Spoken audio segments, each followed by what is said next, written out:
Hi lovers of physics. So my lab is lab 7A and that is Newton's second law. So the first question we need to ask is, what is Newton's second law? Well, Newton's second law is the acceleration of an object as produced by a net force and is directly proportional to the magnitude of the net force in the same direction of the net force, and it is inversely proportional to the mass of the object.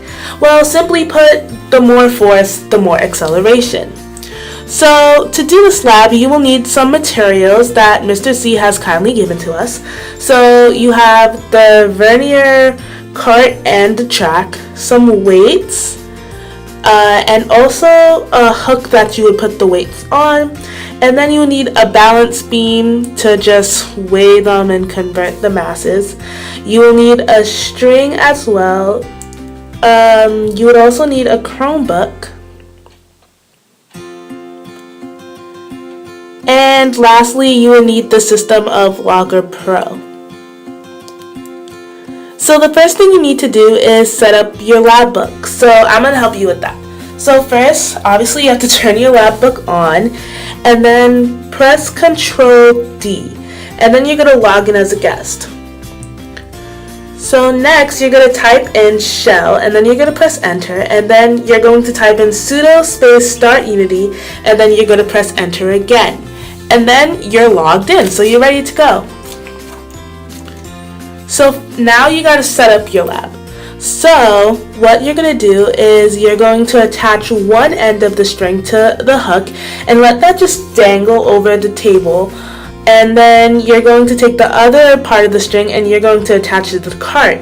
And the cart is going to have weight on it that you have previously measured. So now you're going to hook Logger Pro up to the vernier, and the device is going to record the acceleration of the cart as it is moving down the track with the weight on it.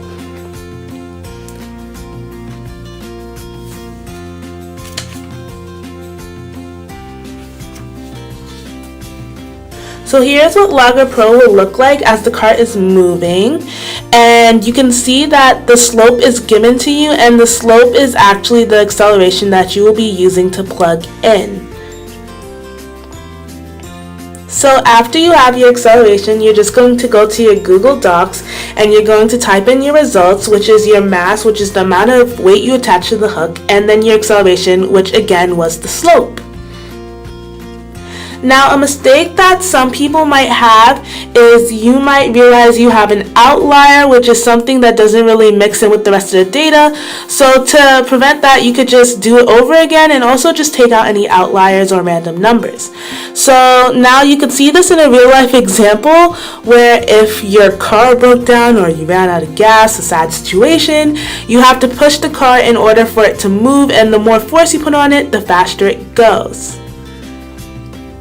Okay guys, well that was it, so I'll see you guys later. See what I did there? And we are done. Okay, hope you guys have a good day. Bye!